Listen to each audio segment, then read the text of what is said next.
Yes, our outlook for NGLs has changed coming out of the Permian.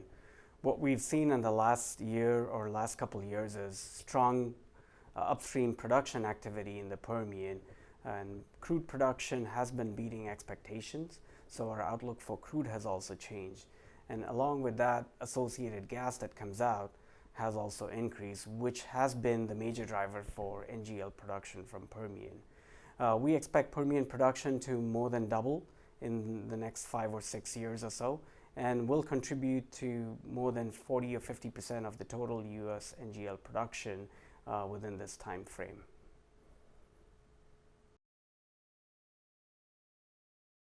The domestic consumption of NGL is not growing as fast as the supply is, and this has been the case for the last few years, where we have seen more and more exports of NGLs going out of the U.S. But product by product, it's a little different. We do have increase in consumption for ethane here in the U.S. itself, and specifically in the U.S. Gulf Coast. There are quite a few ethane-based ethylene crackers that are expected to come online, some this year, a couple next year, and so forth. So once those crackers come online, we should see increasing demand for ethane. But overall, propane and butane, known as LPG, that demand is not increasing domestically.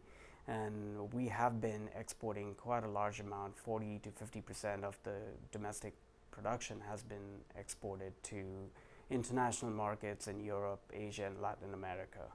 And we expect that trend to continue. Overall, supply will outpace demand, and we should see increasing exports going out of the U.S.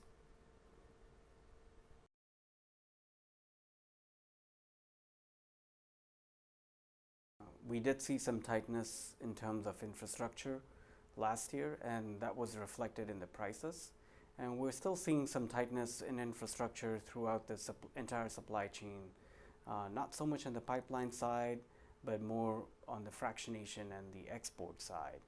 But at the same time, we have relief on its way in terms of new pipeline capacities being added, or new pipelines being added. We're expanding pipeline capacities on the existing systems. We're also adding more fractionation capacity down here in the Gulf Coast, and we're also expanding our LPG export capabilities and also ethane export capabilities. So overall, there's more infrastructure that is being added to handle the supply growth that we're seeing. And as time progresses and more supply gets produced, we think in the next couple of years we might have sufficient infrastructure, but overall I think longer term we might still end up needing more, and more in the time frame of 2022, 2025 we probably will need additional infrastructure if the upstream activity remains strong here in the U.S.